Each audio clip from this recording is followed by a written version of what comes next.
expediente del comunismo pasaron al terrorismo y luego al narcotráfico. Estados Unidos inundó su propio país con droga proveniente de Colombia. Every American parent concerned about the drug problem will be outraged to learn that top Nicaraguan government officials are deeply involved in drug trafficking. Acusaron a Nicaragua de controlar la ruta de Centroamérica hacia el norte para justificar la intervención. El dinero proveniente de esa droga viajó hasta los bancos suizos y con eso compraron armas para suministrar a la contra nicaragüense. El enemigo, el Frente Sandinista.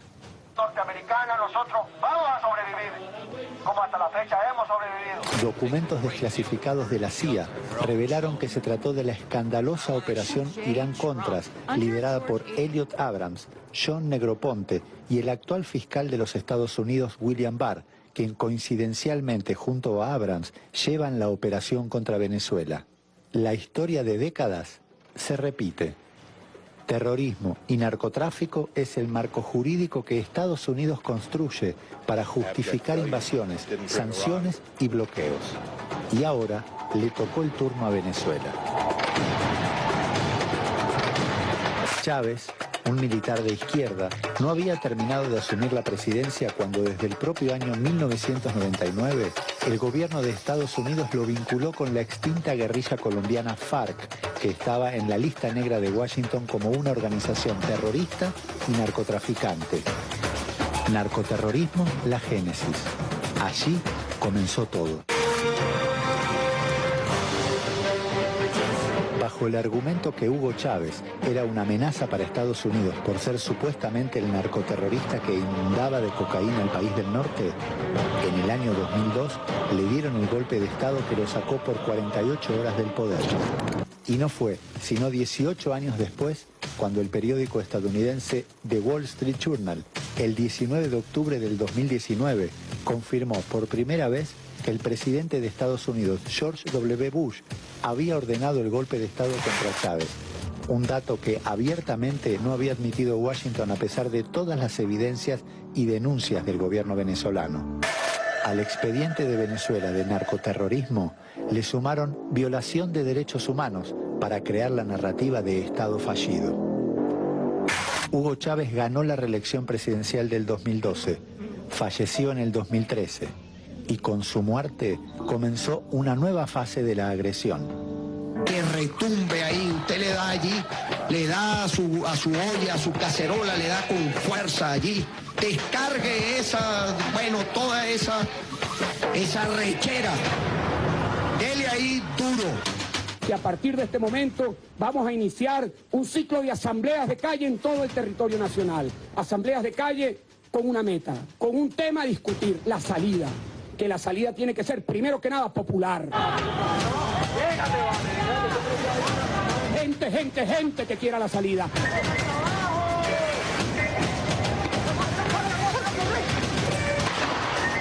Gente que quiera ser la fuerza de un pueblo que busque cambio.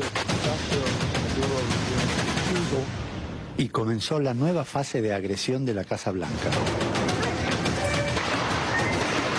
Apenas 9 meses después que Nicolás Maduro ganara la presidencia tras la muerte de Hugo Chávez,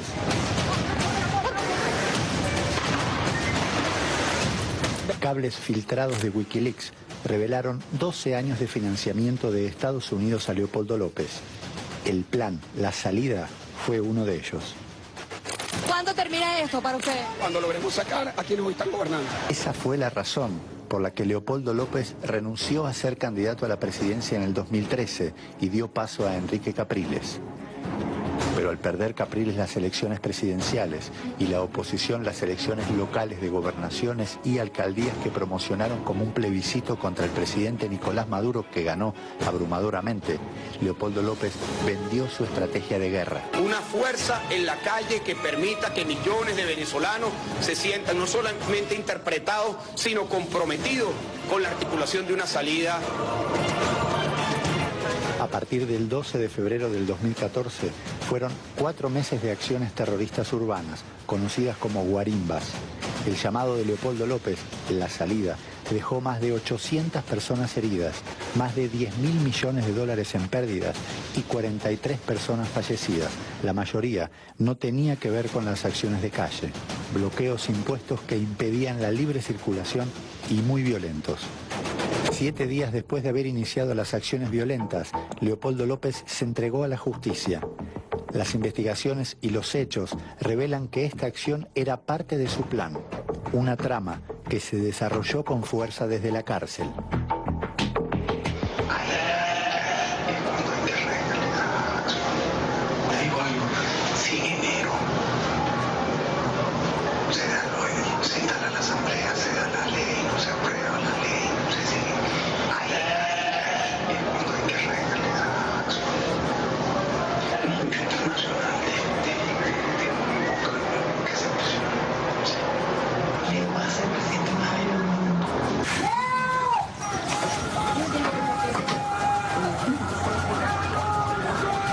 Una narrativa de tortura que repitió una y otra vez, siempre desmontada.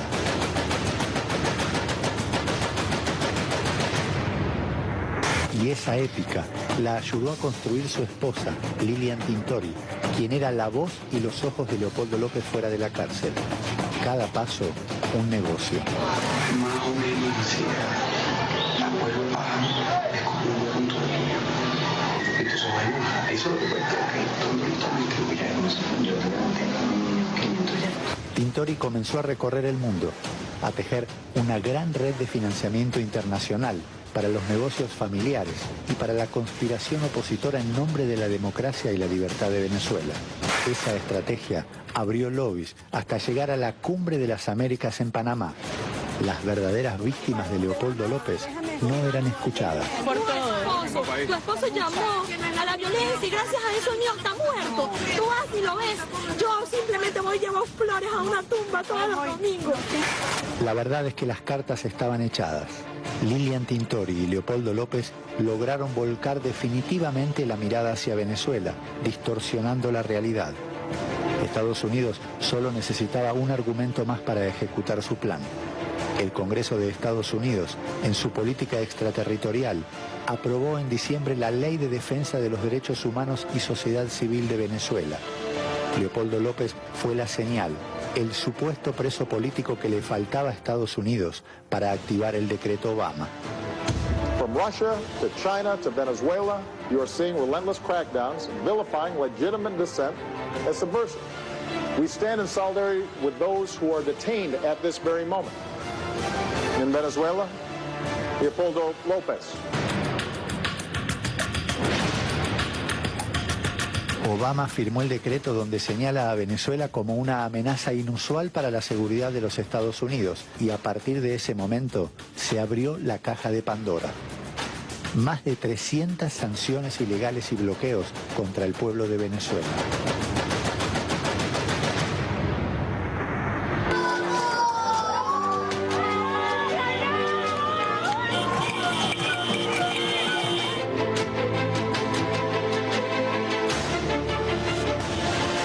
La primera mala señal fue sacar los símbolos del chavismo, que pronosticaron lo que iba a suceder durante 5 años de mayoría opositora en la Asamblea Nacional.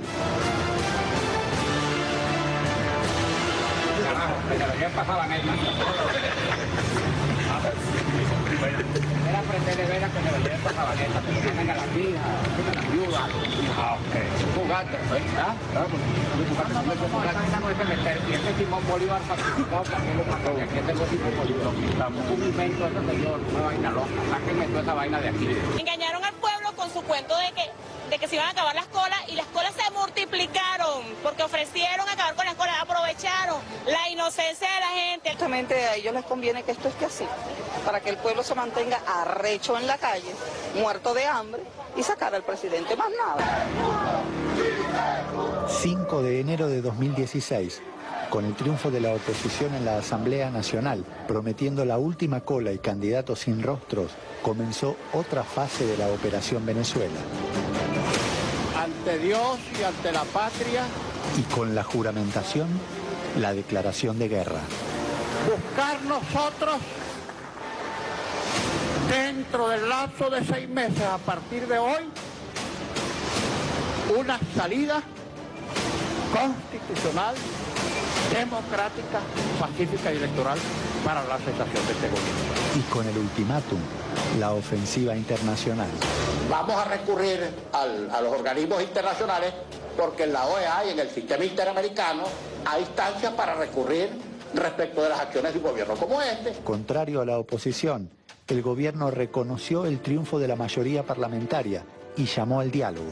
Hoy estamos llegando a un parlamento donde, por gracia de la Constitución, en medio de una democracia de plenas libertades, la oposición a la revolución bolivariana ha conquistado una mayoría.